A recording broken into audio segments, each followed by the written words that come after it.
예, 하나님 말씀 보겠습니다. 하나님 말씀은 사도행전 5장 12절부터 26절입니다. 사도행전 5장 12절부터 26절입니다. 찾으신 줄 알고 제가 먼저 읽겠습니다. 같이 교독합니다.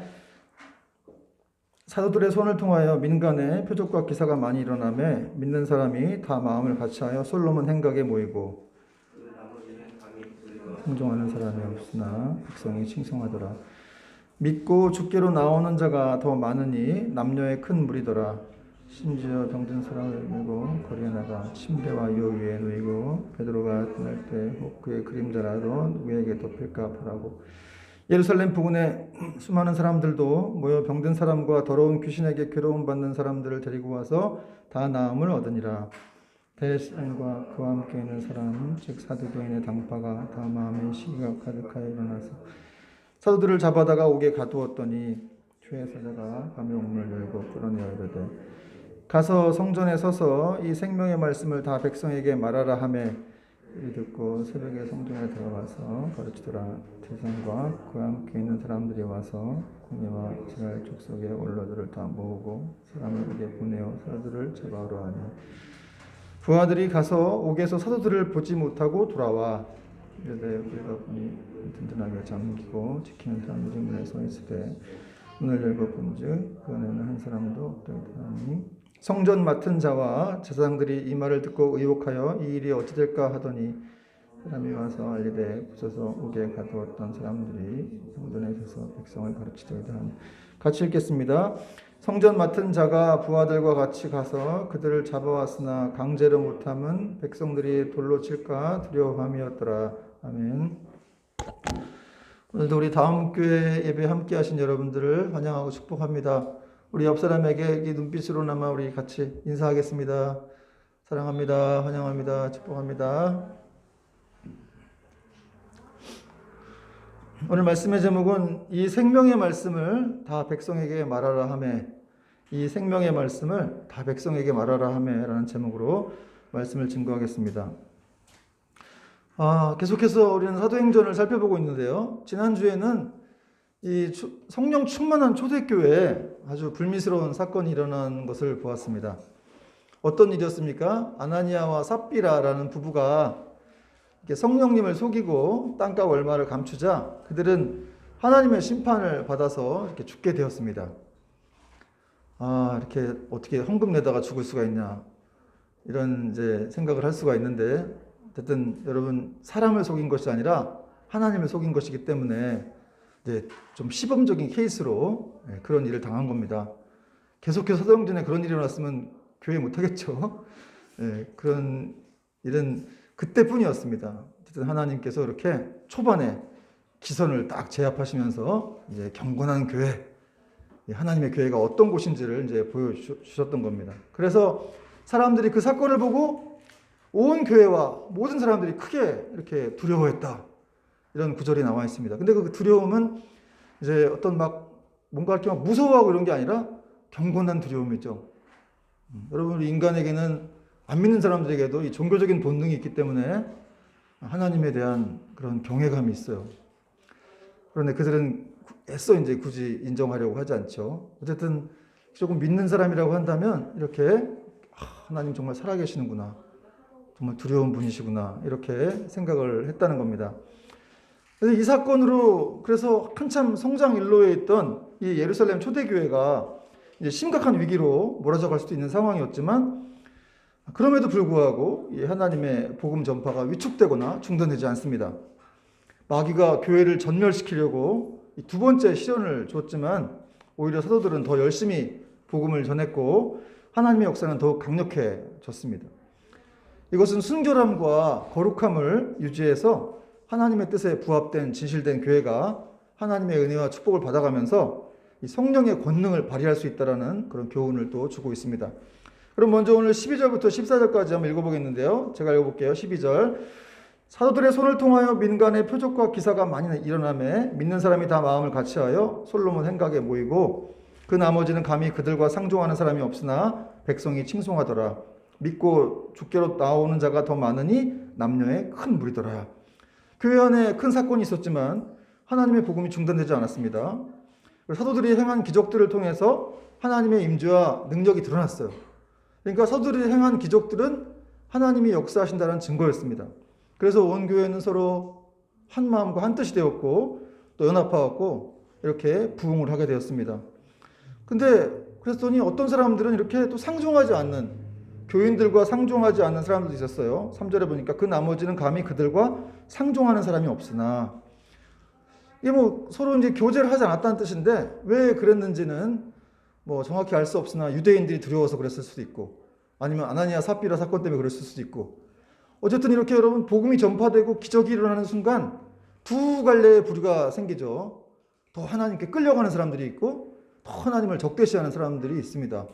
어쨌든 그런 두 부류가 이렇게 생겨났다는 것을 지금 성경에 말하고 있습니다. 그러나 어쨌든 그래, 저 사람들하고는 어울리면 안 되겠다 이렇게 생각하는 사람들이 소수 있었지만 대다수의 사람들은 이 그리스도인들, 사도들을 칭송했습니다. 여기 보니까 백성이 칭송하더라 이렇게 되어 있죠. 그리고 교인들의 수가 계속해서 증가를 했습니다. 14절, 믿고 주께로 나오는 자가 더 많으니 남녀의 큰 무리더라. 이 구절을 원어로 직역해보면은 그러나 믿는 남녀의 큰 무리가 주께로 더욱 더하여지고 있었다. 이게 수동태로 써졌어요. 그러니까 하나님의 은혜 가운데 계속해서 더해지고 있었다는 것이죠. 여러분이 교회 온 게 아니고 하나님이 이렇게 믿게 하신 겁니다. 그래서 교회에 오게 된 거예요. 내가 오늘 그 교회 한번 가볼까? 그런 일은 우연한 일은 일어날 수가 없고요. 여러분 성령님의 역사 가운데 여러분이 이렇게 변화가 된 것이죠. 그래서 교회를 가봐야 되겠구나. 그리고 계속해서 여기 더하다라는 이런 단어가 나왔는데 미완료 과거형으로 쓰였는데 이것은 믿는 무리가 계속해서 더해지고 있다라는, 이 미완료 과거라는 것은 헬라어에서 이 계속을 말하거든요. 그러니까 사람들이 계속 몰려왔다는 거예요. 수동태로. 하나님께서 계속 보내줬다. 이런 말씀이 되겠죠. 우리 다음 교회도 그런 하나님의 역사가 있기를 축원합니다. 여러분의 가정에도 하나님의 축복이 계속해서 이렇게 들어가게 되기를 축원합니다. 그리고 주목할 것은 남자와 마찬가지로 여자도 회개하고 나왔다 이렇게 되어 있어요. 남녀의 큰 무리더라. 그러니까 숫자가 많았다는 것을 이제 얘기하는 거였는데 남자와 더불어 여자들도 회심을 했다. 사실 이제 2000년 전에는 여인들과 아이들은 수의 개념에 포함되지 않을 정도로 굉장히 좀 이렇게 경시하는 그런 분위기가 있었죠. 그래도 불구하고 성경이 이렇게 남녀가 한꺼번에 이렇게 막 몰려왔다 이런 얘기를 지금 쓰고 있습니다. 누가가 좀 어떤 파격적인 표현을 쓴 건데, 사실 여러분 예수님 당시 예수님께서 살아계셨을 때도 그분과 함께 있던 여인들이 굉장히 많았죠. 믿음의 여인들, 막달라 마리아, 살로메, 요한나 이런 사람들 끝까지 예수님의 무덤을 지키고 부활의 현장에도 함께했고 제일 처음에 목격했고 이런 사람들이 다 여인들이었습니다. 그리고 예수님이 이제 승천하신 후에도 많은 여인들이 그와 함께했다. 그리고 이제 이렇게 교회를 찾아왔다. 여러분 오늘날에도 이렇게 교회 안에는 참 그 자매들이 많지 않습니까? 특히 또 믿음 좋은 사람들 중에도 여인들이 많은 것을 보게 됩니다. 형제들도 있지만 대부분 여인들이 많은데 그 이유가 뭘까요? 저도 모르겠습니다. 제가 다 알 수 있는 건 없죠. 어쨌든 하나님께서 이렇게 우리 자매들을 잘 사용하셔서 이 교회의 일꾼으로 쓰시고 있습니다. 우리 형제들은 분발해야 될 좀 있습니다. 여러분 15절은 당시 또 사도들의 위치가 어떠했는지를 또 증거하고 있는데 15절 같이 한번 읽겠습니다. 시작. 심지어 병든 사람을 메고 거리에 나가 침대와 요 위에 누이고 베드로가 지날 때에 혹시 그의 그림자라도 누구에게 덮일까 바라고. 여러분 이게 무슨 말인지 아시겠어요? 그 사람들이 이제 환자들을 데리고 나갔다는 거예요. 나갔는데 그래서 이제 요라든지 가난한 사람들이니까 간이 침대 같은 거 들고 나가가지고 환자 들고 나가서 어떻게 해서 이제 베드로를 만나보려고. 그 베드로가 아니면 그의 그림자라도 이렇게 한번 스쳐보게 하려고. 왜냐하면 그의 그림자라도 이렇게 스치기만 하면 자기가 사랑하는 어머니 또 형제들이 나을 것이라는 그런 믿음이 있었다는 것이죠. 여기 그의 그림자라도 누구에게 덮일까 바라고 해서 덮일까는 아주 좀 독특한 단어인데 하나님의 임재가 덮여진다 이런 뜻이에요. 이런 뜻으로 누가복음에 사용했었는데 오늘 이 단어를 사용했습니다. 그러니까 이 사람들이 베드로 개인을 우상 숭배한 것이 아니라 정말로 그 베드로가 사도들이 전한 그 예수 그리스도의 능력을 간절히 믿었다는 것이죠. 그렇게 믿고 그 자기 가족들, 아픈 사람들을 데리고 가서 그 베드로를 만나게 해달라. 어떻게든 사도들 앞에 좀 만날 수 있도록 좀 이렇게 나가려고 했던 아주 간절한 그런 모습입니다. 여러분, 사실 고대 세계에서 이 그림자라고 하는 거는 좀 미신의 대상이에요. 그래서 그 사람의 힘과 성격을 나타내는 걸로 여겨지긴 했는데, 어쨌든 이것은 여러분, 이 당시 사도들과 이 교회가 얼마나 위상이 높았는지 그걸 말해주고 있어요. 사람들은 사도들을 존경하고 그 권위를 높였고 또 기독교인들을 흠모했다는 것이죠. 오늘날하고는 좀 많이 다르죠. 여러분, 그러므로 여러분, 우리가 사도들과 같이, 사실은 이 당시의 교인들과 같이 사람들에게 존경받고 흠모받는 대상이 되어야 할 줄로 믿습니다. 여러분, 이웃들이 우리의 존재 가치를 정말 이렇게 귀하게 여기고 사모할 수 있어야 돼요. 여러분, 우리가 세상의 빛과 소금이라고 예수님 말씀하셨잖아요. 그렇죠? 세상의 빛과 소금처럼 사람들이 정말 필요로 하는 그런 유익한 존재가 돼야 됩니다. 뭐 있어도 되고 없어도 되고 이런 존재가 돼서는 안 되겠죠. 근데 여러분, 사실 우리는 그렇게 사랑받을 만한 존재예요, 원래. 그렇잖아요. 예수님께서 너희는 빛과 소금이다. 택하신 족속이다. 거룩한 나라다. 또 너희는 그리스도의 편지다. 이런 말씀하셨기 때문에, 그리고 또 우리는 그리스도의 향기를 가진 사람들이기 때문에 우리에게는 그냥 사랑받을 만한 그냥 가치가, 그 존재가 거기 담겨져 있는 것이죠. 그래서 여러분, 우리가 이렇게 그리스도의 편지로서, 제가 늘 얘기하지만 또 우리가 또 복의 통로로서, 여러분, 아브라함이 너는 복이 될 줄 알았었는데 우리가 아브라함의 영적인 후손들 아닙니까? 그래서 우리에게도 그 복이 같이 동일하게 그 복의 존재로서 우리도 정체성을 갖게 되는 것이죠. 그러면 제가 종종 얘기하지만 복이기 때문에 집에 가만히 있으면 안 된다. 이렇게 돌아다녀라. 여기저기 막 이렇게 복을 퍼뜨려라. 이런 말을 제가 했는데, 어쨌든 여러분의 향기를 드러내야 됩니다. 가만히 있으면 안 되고 자꾸 저기 여기 가서 여러분이 내가 복이라는 것, 또 그리스도의 편지라는 걸, 향기라는 걸 드러내시기 바랍니다. 그럴 때 정말로 이렇게 사람들이 그런 이제 그 은은한 그 은혜 가운데 휩싸여서 예수님도 믿게 되고 또 그리스도인이 어떤 사람이구나 하는 것들을 깨닫게 된다는 것이죠. 난 빛이 아니고 난 소금이 아닌데 그거 언제 어떻게 빛이 되고 소금이 돼요? 이렇게 생각하지 말라는 거예요.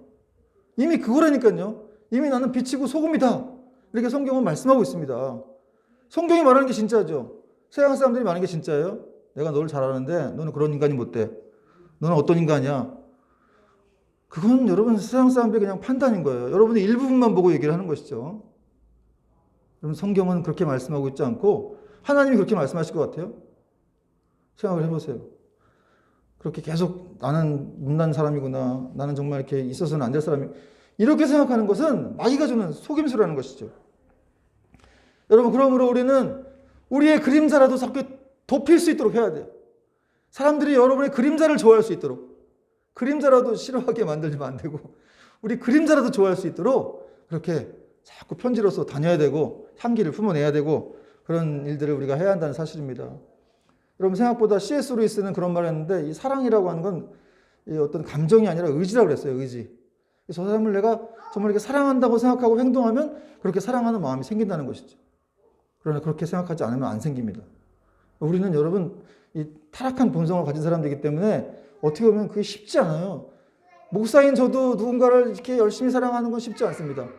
그러나 그럼에도 불구하고 말씀에 순종해서 의지를 가지고 그렇게 사랑한다고 생각하고 그렇게 행동했을 때 그런 사랑하는 마음이 생긴다는 것이죠. 여러분, 그것도 마찬가지죠. 그리스도의 편지, 향기도 마찬가지죠. 그렇게 내가 그걸 믿어야 돼요. 정말 나는 그리스도의 편지구나. 제가 편지를 요즘에 좀 쓰는데 안 어울리죠? 편지가 참 힘이 있지 않습니까, 여러분? 요즘 뭐 전자가 이런 기기가 발달하고 해서 다 이메일로 뭐 쓰기도 하고 그러는데, 그래서 저는 이제 저희 가정에서 이렇게 누구 생일날 이렇게 뭐 아내 생일이라든지 할 때 편지를 쓰는데 저도 받기도 하고, 편지가 참 힘이 있더라고요. 저는 왜 성경에서 너희가 그리스도의 편지라고 얘기를 했는지 그런 게 느껴졌어요.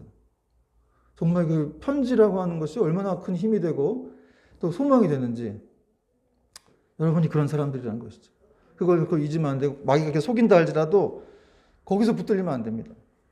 또 오늘 이 말씀은 이렇게 그림자도 덮일 거라는 이 말씀, 그래서 사람들이 막 와서 치유를 받고 하는 이 모든 일들은 사실은 주님께서 나를 믿는 자는 나보다 더 큰 일을 할 것이다, 이런 말씀에 대한 성취예요.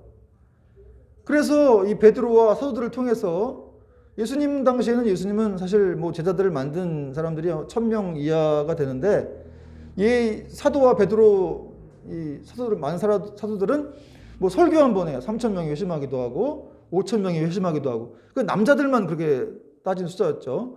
그러니까 여인과 아이들까지 따지면 뭐 몇만 명이 되는 이런 결신자들을 맺었다는 것이죠. 그러니까 하나님 말씀이 성취가 된 거예요. 나를 믿는 자는 나보다 더 큰 일을 할 것이다. 여러분 오늘날도 우리가 이러한 정말 하나님의 능력을 소유하고 있음을 믿으시기 바랍니다. 우리가 정말 주님을 진실되게 믿고 정말 충성되게 그분을 따르고 그 믿음을 가지고 정말 겨자씨만한 믿음만 가지고 있다 하더라도 놀라운 일들이 벌어질 수 있다는 것. 우리도 주님보다 더 큰 일을 할 수 있다는 것을 우리가 자각해야 됩니다. 그러나 계속해서 마귀는 속이고 있다는 것이죠. 우리에겐 지금 뭐 예수님의 옷자락도 없고 사도들도 없고 베드로도 없지만 베드로의 그림자도 없지만 우리에게는 그 2000년 전에 주님께로 나오기만 하면 다 고쳐주셨던 그 하나님의 영이 우리 가운데 계시다는 사실입니다. 그래서 여러분 우리는 그 성령님이 우리 가운데 섬기고 계시고 우리와 함께 하시기 때문에 여전히 동일한 능력을 갖고 있는 거예요. 여러분 간혹 일부 신학자나 성도들 중에 이 주님의 표적과 기사 그 당시에 있었던 일이고 지금은 이제 다 끊겼다 이렇게 얘기하는 사람도 있습니다. 심지어 신학교 교수들도 이 성령의 역사는 그때 끊겼다, 2000년 전에 끊겼다, 지금 말씀뿐이다 이런 사람들이 있는데 아니죠 여러분. 그럼 지금 성경을 믿을 필요가 없죠. 우리가 또 지상 대명령을 우리에게 주셨는데 이걸 어떻게 우리가 혼자 힘으로 이렇게 해내겠습니까? 성령의 능력도 없이. 여러분 우리 인생이 홀로 가는 인생이 아니라고 늘 말씀드렸는데 그래서 성령님이 함께 하시는 인생이기 때문에 해볼 만한 거예요. 하나님이 늘 등 뒤에 이렇게 백그라운드로 있기 때문에 여러분이 어떤 순간에 있다 할지라도 진짜 해볼 만한 거예요. 왜냐하면 하나님이 함께 하시니까. 그런 사실들을 분명히 믿어야 됨에도 여전히 자유주의 신학자들이나 일부 성도들은 그냥 그때 끊겼다, 능력은 사라졌다, 이제는 뭐 우리에게는 우리 성경뿐이다 이렇게 말하는 사람도 있지만 성경은 맞지만 그러나 성령님의 능력이 함께 하신 줄 믿으시기 바랍니다. 어떤 목사님이 이제 뭐 개척을 하셨는데 그분이 이제 그런 얘기를 저한테 하셨는데 이제 너무 이제 뭐 교회를 하다 보면 힘들 때가 되면 그런 기도를 한대요. 하나님 혹시라도 안 계시면 안 돼요. 너무 귀여우시죠? 하나님 하나님 안 계시면 난 진짜 속는 거예요. 나 내 인생 어떻게 해요? 하나님 안 계시면 진짜 큰일 납니다. 막 그런 기도를 한다고 그러더라고요. 아, 참. 여러분 하나님 안 계시지 않습니다. 반드시 살아계십니다. 그죠? 안 보일 뿐이에요. 신앙생활이 힘든 게 하나님이 안 보여서 그런데 그러나 안 보인다고 없는 게 아니죠. 여러분 우리가 불신자들한테 증거할 때도 사랑을 얘기하고 뭐 정신을 얘기하잖아요. 사랑이 안 보이지만 없는 게 아니다. 존재한다. 이런 식으로 이제 표현하기도 하지만 하나님은 이제 영이시기 때문에 안 보이는 건데 그 영이 바람이란 뜻이에요. 푸니마, 뭐 루아흐, 헬라어, 히브리어로 그런데 바람은 안 보이죠. 느껴지잖아요. 강력한 바람 같은 거 우린 날아갑니다. 그죠? 건물도 무너뜨려요. 뭐 홍해 바다를 말리실 때도 이제 강한 바람으로 뜨거운 동풍을 막 불게 하셔가지고 이렇게 이제 하나님의 능력을 말하는 거예요. 그래서 쫙 갈른 게 아니라 그냥 계속해서 밀어냈죠. 이게 바람으로. 거기서 이제 드라이기 원리가 나왔다고 얘기해 드렸죠. 여러분 아침에 드라이기 쓰시고 오셨을 텐데 뜨거운 바람으로 이 물을 계속 말려내는 거예요. 근데 안 마를 것 같은데 다 마르죠. 바람의 힘이 엄청납니다. 그렇게 하나님은 바람이란 뜻입니다. 그 바람이 안 보이지만 분명한 걸 느낄 수 있다는 그 힘이 엄청난 힘이 세다는 걸 느낄 수가 있습니다. 뭐 태풍 같은 건 말할 수 없고요. 자 이제 그리고 이 사도들의 권능을 통해서 이렇게 예루살렘뿐 아니라 그 부근 지역으로 이렇게 퍼져나갔다 이런 또 말을 성경이 말하고 있는데 16절 말씀 같이 한번 읽어보겠습니다. 시작. 예루살렘 부근에 수많은 사람들도 모여 병든 사람과 더러운 귀신에게 괴로움 받는 사람들을 데리고 와서 다 나음을 얻으니라. 예수님께로 나간 사람 치고 나았지 않은 사람은 없습니다. 다 나음을 얻었다는 거예요. 누군 고쳐지고 누군 안 고쳐지고 물론 요즘에도 그런 경우가 있을 수 있는데 여러분 때가 다른 거죠. 사실은 기도 응답의 때가 다르듯이 주님께 나아가는 사람들은 정말 다 고쳐주시는 거예요. 다 나음을 얻으니라. 이 다 나음을 얻으니라는 원어적인 뜻을 보면 섬기다 이런 뜻이 있거든요. 그러니까 주님이 섬겨주시는 거죠. 여러분 이 땅에 우리 주님은 우리를 섬겨주시기 위해서 오셨어요. 고쳐주시기 위해서. 우리 영혼과 육신의 문제를 고쳐주시기 위해서. 오늘 누가는 계속해서 이렇게 병든 사람과 더러운 귀신에게 괴로움받는 사람 두 부류로 나누고 있어요. 육체적인 병든, 영적으로 병든 사람을 다 고친다는 거예요.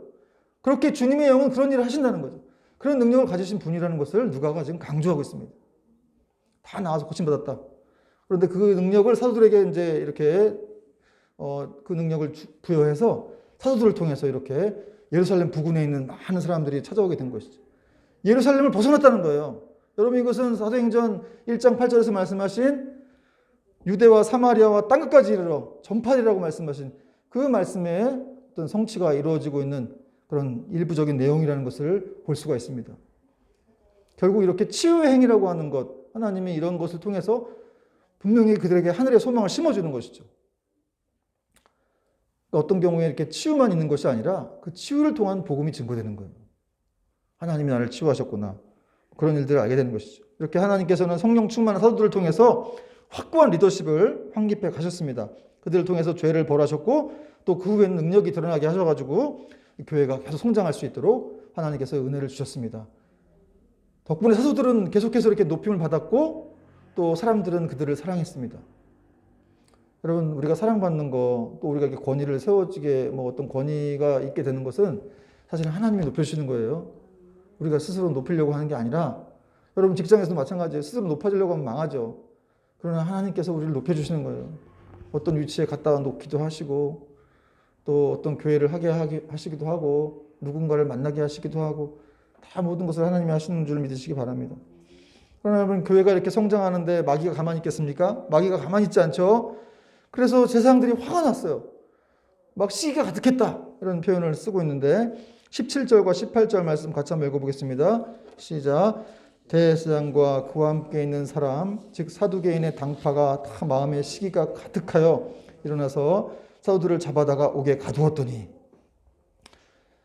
여러분 이전과 같이 사도들의 설교에 굉장히 분노했어요. 왜냐하면 사두개인들이기 때문에 사두개인들은 이 부활도 없고 내세도 없다, 천국도 없다 이렇게 생각했기 때문에 그 설교 메시지가 너무 거슬렸던 거예요. 근데 사실은 이 사람들이 진짜 시기한 이유는 이 시기가 이제 젤러스 이제 질투라고 나오는데 악에 찬 질투죠. 이 사도들의 인기가 막 올라가고 기독교가 막 성장하니까 그게 너무 싫은 거예요. 누가 잘 되는 게 너무 싫은 거예요. 여러분 그래서 이렇게 옥에 가두었습니다. 사도들을. 결국 이 사람들은 자기 밥그릇들 때문에 이 사도들을 잡아다가 그냥 옥에 가둔 거예요. 그렇게 해서 예수교가 이렇게 그리스도교가 들어오고 그렇게 많은 사람들이 믿음이 생기고 또 큰 교회들이 생기면서 자기들의 어떤 이 입지가 좁아지면 안 되니까 시기가 막 일어난 것이죠. 여러분 이 시기와 질투라고 하는 것은 이것은 참 사단의 덫에 빠지게 만드는 아주 그 최고의 요인이 되는 거예요. 사탄은 계속해서 시기하게 만들어요. 누가 나보다 잘 되면 더 잘 살면 시기하게도 하고 만들기도 하고 그냥 그 사람이 막 싫어지기도 되게 만들기도 하고 남이 잘 되는 거 이런 거 행복을 배합하는 게 시기 아니겠습니까? 시기가 우리의 영혼을 이렇게 삐뚤어지게 만들고 난 그런 사람 아닌데 원래는 그런 사람 아닌데 그렇게 마귀가 자꾸 이렇게 틈을 타서 계속 이렇게 질투를 통해서 그 사람을 이렇게 미워지게 한다는 거예요. 여러분 그런 것은 바로 우리의 영혼이 멸망하는 그런 지름길이라는 것을 우리가 깨닫고 여러분 시기하지 말고 정말 이렇게 겸손한 마음으로 감사하고 또 남이 잘 되는 것을 이렇게 기뻐하는 사실 여러분 남이 잘 되는 걸 기뻐하는 건 그 사람들을 더 축복해서 우리는 더 잘 되는 거예요. 그렇죠? 사실은 하나님이 우리와 함께 하시잖아요. 그리고 우리에게 또 이런 그리스도와 같은 성품을 가진 사람들에게 더 은혜를 주시는 그런 하나님이시기 때문에 우리는 얼마든지 더 여유롭고 담대한 마음으로 그들이 잘 되는 것을 바랄 수가 있습니다. 여러분 존 버년이라고 하는 철로 역정을 쓴 사람은 이런 말을 했는데 겸손한 자는 두려워할 필요가 없다 그랬어요. 겸손한 자는 두려워할 필요가 없고 겸손한 자는 교만하지 않다. 겸손한 자는 하나님이 함께 할 것이다. 겸손한 자들은 하나님이 함께 하시기 때문에 두려워할 필요가 없는 거예요. 여러분 믿으십니까? 정말로 겸손이라고 하는 것. 어거스틴도 그런 말을 했는데 신앙생활에서 가장 중요한 것은 첫째도 겸손, 둘째도 겸손, 셋째도 겸손이다 그랬어요. 마귀가 제일 싫어하는 말이 겸손이라는 말이 있어요. 그렇게 겸손하지 못하게 하는 거예요. 질투하게 만들고 시기하게 만들고. 그러나 하나님 원하시는 것은 우리의 겸손입니다. 그리고 겸손한 자들은 결코 두려워할 필요가 없다는 것이죠. 하나님이 함께 하실 것이기 때문에 그렇습니다. 자, 이제 어둠의 세력들이 사도들을 시기해서 옥에 가두었는데요. 그러나 빛의 아버지가 그들을 위해 싸우고 있다는 사실을 몰랐습니다. 19절과 20절 제가 읽겠습니다. 주의 사자가 밤에 옥문을 열고 끌어내어 이르되 가서 성전에 서서 이 생명의 말씀을 다 백성에게 말하라 하며. 여러분, 주의 사자, 하나님이 드디어 천사들을 보내셔가지고 이 감옥에 있는 사도들을 끄집어냈어요. 꺼냈습니다. 끌어내어 이런 표현을 썼는데, 아니 뭐 죄수들도 아닌데 끌어낸다는 표현이 좀 어색하죠. 한국말 성경에는 끌어내어가 되어 있지만 이 원어적인 성경을 보면 엑사오라는 단어를 썼는데 밖으로 인도해내다 이런 뜻입니다. 여러분, 우리를 어둠 속에서 기이한 빛 가운데로 인도하신 하나님을 찬양하시기 바랍니다. 하나님이 이렇게 인도하시는 거예요. 그 어둠 속에서 이렇게 빛으로 인도하시는 분이죠. 이 자유주의 신학자들 중에 어떤 사람들은 이 천사가 변장한 천사다. 그래서 이 감옥의 경호실 직원으로서 이 사도들의 비밀 동조자였는데 몰래 숨어 있다가 이 사도들을 풀어준 거다. 이런 말을 하는 사람, 어처구니 없는 말을 하는 사람도 있는데, 여러분, 그렇게 되면 그 감옥이 닫혀 있고 또 밖에 죄수들 이렇게 간수들이 많이 서 있고, 근데 거기서 어떻게 그 사람들 모르게 빠져나왔겠습니까? 성경에 보면은 감옥의 문이 닫혀져 있고 사람들이 이렇게 지키고 있는데도 불구하고 사도들만 그 감옥에 없었다. 이렇게 뒤에 표현하고 있는데 그런 것이 성립이 안 되는 거예요. 말이 성립이 안 되는 거예요. 그러므로 여러분, 항상 주님께서는 이렇게 자기를 증언하시고 또 옹호하는 그런 주의 백성들을 항상 함께 하시고 그들 곁에 계시는 줄 믿으시기 바랍니다. 여러분, 사도 바울이 배를 타고 이렇게 로마로 가다가 유라굴로 광풍을 만났죠. 14일 동안 해가 뜨지 않고 별도 달도 보이지 않는 그런 상황 가운데에서, 여러분, 이 망망대해 한가운데에서 정말 이렇게 14일 동안 해도 뜨지 않고 달도 뜨지 않고 꼼꼼한 곳에서 얼마나 두려웠겠습니까? 그러나 주님이 나타나셨어요, 그 배에. 그래서 담대하라. 네가 로마에 가서 복음을 증거하리라. 너와 같이 있는 사람들이 아무도 이렇게 다치는 사람이 없을 것이다. 이렇게 말씀하셨습니다. 여러분, 감옥이 아무리 견고하고 어둡다 할지라도, 또 어딘지 모를 우리가 그런 망망대해에 떠 있다 할지라도 하나님은 우리를 찾아낼 수가 있습니다. 그리고 이렇게 이 감옥에서 이끌어내셨듯이 우리를 그 가운데서 이렇게 이끌어내실 수 있는 분이 바로 하나님이라는 사실입니다. 여러분, 요나가 물고기 뱃속에 있었어요. 물고기 뱃속에서 기도하는 것도 하나님 아셨죠? 여러분이 어디서든지 기도하는 건 하나님 다 아십니다. 이 기도라고 하는 게 그냥 뭐 무릎 꿇고 기도하는 것도 있지만 그냥 내 마음이 하나님을 향하는 것도 기도예요. 하나님 다 아시죠? 내가 이렇게 힘든 거 아시죠? 나 이렇게 고통당하고 어렵습니다. 아시죠? 그렇게 주님을 향한 마음의 어떤 호소, 이런 것들이 다 기도라는 것이죠. 그걸 하나님 다 아신다는 거예요. 제가 가끔 이렇게 여기 이제 주중에 여기서 이제 기도도 하고 설교 말씀도 준비하고 그러는데, 하나님이 나를 이렇게 보고 계시겠구나. 그런 생각이 들면 참 이렇게 은혜가 되고 감사합니다. 참. 저 혼자 있다고 맨날 이렇게 교회에 혼자 있어가지고, 처음에는 이제 나는 혼자구나. 이제 삼일교회에서 나와가지고, 그 많은 성도들 있을 때 거기서 막 있다가 나와가지고 이제 교역자들도 거기 50, 60명 이렇게 같이 있었는데, 제가 여기서 혼자 있다 보니까 자전거를 많이 타고 혼자 이렇게 막 돌아다니는 그러는데, 어쨌든 여기서 혼자 있을 때가 많죠. 근데 혼자 있는 게 아니었던 것 같아요, 사실은. 제가 태어날 때부터, 제가 이제 과거에 좀 어려운 시절이 많았는데, 그때도 하나님이 계속 거기 같이 있었던 거예요. 그런 기도할 때 그런 이제 말씀을 주신 적이 있습니다. 네가 이렇게 고통스러워하고 어려울 때, 가난할 때, 아버지한테 이렇게 학대를 당할 때도 내가 너와 함께 그 자리에 있었다. 이런 말씀을 주신 적이 있습니다. 여러분이 결코 혼자가 아니라는 것이죠. 그래서 여러분, 사실은 이렇게 너무 사람이 너무 외로우면 안 돼요. 그것도 어떻게 좀 무상승배가 될 수 있어요. 너무 외로우면 안 돼요. 왜냐하면 주님이 함께 하시기 때문에 그걸 진짜 믿는다 그러면 그렇게 막 외로워하고 힘들어하면 안 된다는 거예요. 안 됩니다. 정말로. 보이지 아니하시면 그 바람, 그 엄청난 바람이 내게 옆에 있다는 거. 사도 바울이 14일 동안 해도 안 뜨고 달도 안 뜨고 그런 꼼꼼한 이 대양 한가운데 있었어요. 어떻게 살지 죽을지도 모르는 그런 상황 가운데 주님이 옆에 있었다는 거죠. 사도 바울만 몰랐어요. 그러나 이제 사도 바울이 너무 기가 죽으니까 안 되니까 주님이 나타나신 거예요. 나타나셔서 말씀해 주셨죠. 힘내라. 네 옆에 있다. 누가 이렇게 끙하시고 굉장히 힘드신 것 같아요, 삶이. 네. 이제 여러분 이렇게 이런 감옥을 빨리 이렇게 근데 여러분 감옥에 들어가자마자 하나님이 천사를 보내신 건데 여기서 우리는 그 하나님의 급한 마음을 느낄 수가 있습니다. 들어간 지 언제라고 바로 천사 보내셔가지고. 그죠? 우리 기도가 이렇게 빠르면 좋겠어요. 항상 이렇게 기도할 때마다 응답이 빨리빨리 주어지면 좋겠는데. 근데 여러분 이유가 있었어요. 20절 보니까 가서 성전에 서서 이 생명의 말씀을 다 백성에게 말하라. 이유가 있었습니다. 빨리 끝내신 이유. 생명의 말씀을 증거하라는 거예요. 빨리 가서. 여러분 하나님의 급박하신 영혼들을 향한 이 하나님의 복음 전파와 그리스도의 이 복음을 위해서 정말 애타하시는 그 마음이 느껴지십니까? 여러분 이 생명의 말씀의 생명은 이 세상에 속한 생명이 아니고 영원히 지속될 생명을 말합니다. 예수 그리스도를 통한 영적 구원의 생명이죠. 여러분 이것이 바로 생명의 말씀인 거예요. 사도들은 그래서 자신들의 안전을 생각하지도 않고 다시 잡혀갔던 그곳으로 돌아가서 거기서 다시 복음을 증거했습니다. 담대하게.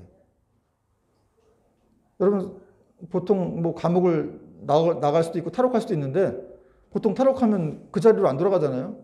이 사람들은 이상한 사람들이었어요. 그 잡혔던 자리로 다시 돌아갔다는 거예요. 돌아가가지고 거기서 말씀을 증거했다는 것입니다. 여러분 우리가 이 말씀에서 또 우리가 깨달을 수 있는 것은 우리가 어떤 이런 문제에서 노임을 받거나 어떤 병에서 치유를 받거나 하는 이 모든 일들이 사실은 그냥 우리만 이렇게 우리 인생만 즐기라고 잘되라고 하나님이 그렇게 하시는 게 아니라는 거예요. 사도들을 풀어주신 이유가 있었죠. 물론 그들은 하나님의 자녀들이고 선택받은 사람들이고 하지만 사명이 있다는 거예요. 여러분 그래서 우리가 이렇게 뭐 재산이 있건 없건 지위가 높건 낮건 그래서 우리는 그냥 보통 사람이 아닌 거예요. 사실은 우리는 그냥 보통 사람이 아닌 거예요. 그래서 너는 빛이고 소금이고 이런 말씀하신 거고 택하신 족속이고 왕같은 재상이다 이런 정체성을 갖다 붙이신 거예요. 왜냐하면 하나님 자녀들이니까. 이 우주 만물을 지으신 만유의 하나님의 자녀들 아닙니까? 그렇기 때문에 그런 정체성이 붙어 있는 거예요. 넌 가난한 사람이 아니야. 우리는 가난한 자 같으나 사실은 부유한 자고 근심하는 자 같으나 기뻐하는 자고 아무것도 없는 자 같으나 모든 것을 가진 자로다. 성경이 말씀하고 있습니다.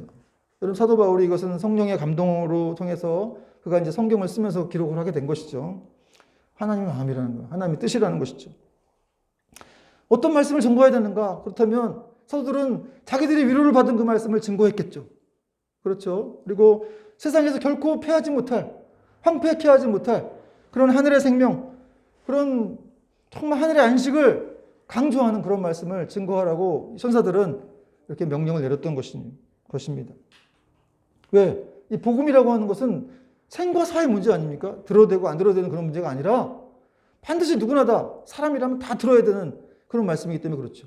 그래서 여러분 목회자라고 한다면 어떤 경우에서든 복음을 증거해야 됩니다. 복음을 설교해야 되는 거예요. 그리고 성도들은 복음을 들어야 됩니다. 그리고 여러분들도 복음을 증거해야 돼요. 요즘에 뭐 목회자들 중에는 복음을 증거하지 않는 분들도 많이 있다고 하는데 예수님을 증거하는 거죠. 예수 믿어야 구원이 있고 거기 영생이 있다는 것을 증거하는 것이 복음입니다. 복음 복된 소식이죠. 그걸 우리가 가지고 있는데 그걸 모르는 사람들에게 또 이 복된 소식을 알려주는 것이 바로 복음이죠. 사도들은 천사들의 명령에 주저하지 않고 모험을 감행했고 그들의 얼굴에는 두려움도 없이 기쁨이 가득했다는 것이죠. 자, 이제 마지막 절을 보니까 여러분 천사들의 도움으로 사도들이 풀려난지도 모르고 제사장들이 감옥에서 그들을 데려오라고 명하죠. 그 내용이 이제 21절부터 26절까지 나와 있는데 21절 보니까 그들이 듣고 새벽에 성전에 들어가서 가르치더니 사도들이 새벽에 성전에서 가르쳤다는 거예요. 대제사장과 그와 함께 있는 사람들이 와서 공회와 이스라엘 족속의 원로들을 다 모으고 이 사두개인들이 다 모이는 일이 쉽지가 않은데 이 공회와 이스라엘 족속의 원로들, 장로들이 다 모인 거예요. 그러니까 정말 지난번에는 사두개인들의 어떤 가문 정도가 모였는데 지금은 모든 장로들까지 다 모이게 된 겁니다. 사람을 옥에 보내어 사도들을 잡아오라 하니 부하들이 가서 옥에서 사도들을 보지 못하고 돌아와 23절 이르되 우리가 보니 옥은 든든하게 잠기고 지키는 사람들이 문에 서 있으되 문을 열고 본즉 그 안에는 한 사람도 없더이다 하니 24절 같이 읽어보겠습니다. 시작. 성전 맡은 자와 제사장들이 이 말을 듣고 의혹하여 이 일을 어찌 될까 하더니, 이 어찌 될까 하더니라는 말은 아주 정신적인 충격을 너무 크게 받아가지고 너무 낙심했다 이런 말이에요. 도대체 이게 어떻게 된 거지? 우리가 잡아서 가둬뒀는데 다 어디 간 거야? 밖에 간수들이 지키고 있고 문도 잠겨 있는데 도대체 어디로 간 거야? 너무 큰 충격을 받아갖고 놀래하는, 크게 낙심을 하는 그런 내용입니다. 여러분, 세상 사람들은 이렇게 하나님의 역사가 일어나면 낙심하는 거예요. 너무 놀래가지고 답을 모르죠. 어떻게 된 건지. 여러분, 천사들이 어떤 방법으로 그들을 이끌어냈는지는 알 수가 없어요. 어쨌든 그들은 사라졌습니다. 여러분, 우리는 잘 몰라요. 우린 방법을 모르지만 주님은 경건한 자기 백성들을 어떻게 시험에서 건지고 갇힌 자들을 어떻게 석방시켜야 하는지를 잘 알고 계십니다. 우린 답을 몰라요. 그러나 하나님께는 답이 있다는 것이죠. 그분은 우리를 어떻게 인도해야 하실지를 알고 계시는 유일한 분입니다. 그리고 그분은 언제든지 당신이 필요로 하시는 것들을 행하시는 분이십니다. 오늘 말씀의 결론을 맺겠습니다. 여러분, 교회에 시련이 있었지만 더 성장하고 은혜가 넘쳐갔어요. 하나님의 복음의 역사는 결코 중단되지 않았기 때문에 그렇습니다. 그러므로 여러분, 우리에게도 있는 어떤 위기라고 하는 것들이 사실은 더 새로운 어떤 기회가 된다는 사실을 우리는 믿어야 됩니다. 여러분, 우리 삶에 있는 위기가, 이 허드슨 테일러라고 하는 중국 선교의 아버지는 이렇게 말했는데, 우리 삶에 일어나는 위기는 하나님의 임재가 드러나는 계기가 된다. 여러분, 고난 싫고 위기가 싫을 수도 있겠지만 그런 위기를 통해서 하나님의 임재가 드러나는 거예요. 왜냐하면 우리가 믿는 자들이기 때문에, 그분의 택하신 자녀들이기 때문에 그렇습니다. 또 교회가 성장하고 이렇게 막 은혜가 넘칠수록 악한 마귀의 방해가 있습니다. 사두개인들이 막 죽이려고 잡아서 감옥에 쳐넣었는데 그런 방해가 있죠. 우리도 은혜가 넘치고 뭔가 이렇게 좋은 일이 생기면 꼭 안 좋은 일이 생겨요. 마지막으로 사도들은 이렇게 복음 전도로서 사명을 인식하고 기적적으로 감옥에서 나온 후에도 계속적으로 이제 자기 생명을 염려하지 않고 복음을 증거했습니다. 생명의 말씀을 전하라는 천사들의 명령을 들었기 때문에 그렇습니다. 여러분, 이것이 바로 사명자의 자세죠. 여러분, 우리도 이렇게 우리가 이 땅에서 나름 그냥 잘 먹고 잘 사는 거, 이러한 이유는 그냥 우리만의 행복을 위한 것이 아니라 사실은 하나님의 사명을 이루기 위한 삶이에요. 여러분, 난 아무것도 아니다라고 생각하는 것보다 너는 하나님의 사명자야. 너는 하나님의 특별한, 스페셜한 그런 종들이야. 이것이 또 사실 맞는 것이고, 그런 표현대로 우리가 살아야 되지 않겠습니까? 이스라엘 백성들이 하만에 의해서 막 몰살을 당할 처지에 놓였을 때 하나님께서 모르드게를 통해서 에스더에게 말씀하셨어요. 네가 왕비가 된 것이 이때를 위함이 아니질 누가 하느냐.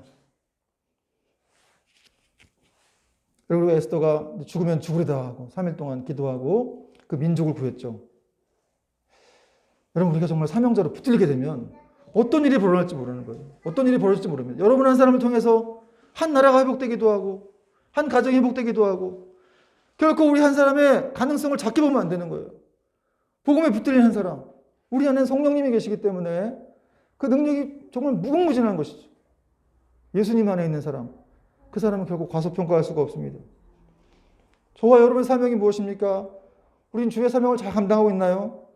여러분, 낭떠러지 끝으로 걸어가는 사람한테 말해야 돼요. 거기 끝으로 가면 죽는다. 떨어지면 죽는다. 그러나 마귀가 계속 속이고 있죠. 괜찮아. 글로 가도 괜찮아. 이렇게 막 속이고 참수하고 있지만 그럼에도 우리는 분명한 사명을 얘기하면서 거기 가면 죽는다고 얘기를 해야 됩니다. 여러분, 지금 낙하산도 아닌데 이렇게 비슷하게 생긴 배낭이 있다 그래요. 낙하산하고 배낭하고 다른 건데 기술의 발전으로 이 배낭인데 낙하산과 비슷하게 생겼다 그럽니다. 그거 메고 하늘에 떨어지면 어떻게 되겠습니까? 산산조각 나는 것이죠. 여러분, 포스트 모더니즘이라는 게 있어요. 포스트 모더니즘. 모든 종교에는 구원이 있다. 내가 생각하는 게, 내가 세상의 중심이고 나를 통하여 구원이 이루어질 수 있다. 내가 생각하는 게 정말 중요한 것이다. 이렇게 생각하는 것이 포스트 모더니즘인데, 그 포스트 모더니즘이 바로 낙하산처럼 생긴 배낭이라는 거예요. 그래서 모든 종교에는 다 구원이 있다라고 얘기를 하고, 심지어는 장로교 안에 있는 목사들도 그렇게 생각하는 사람들도 있고, 진짜 큰일입니다. 카톨릭은 이미 그쪽은 넘어갔고, 세계 종교 이런 협의회인가 그런 걸 또 만들어가지고 CCC라는 걸 만들어가지고 WCC를 만들어가지고 거기에 가입도 하고 초원제를 드리고 그런 일이 벌어져요. 이거 말도 안 되는, 어떻게 이게 기독교인이 그럴 수가 있지?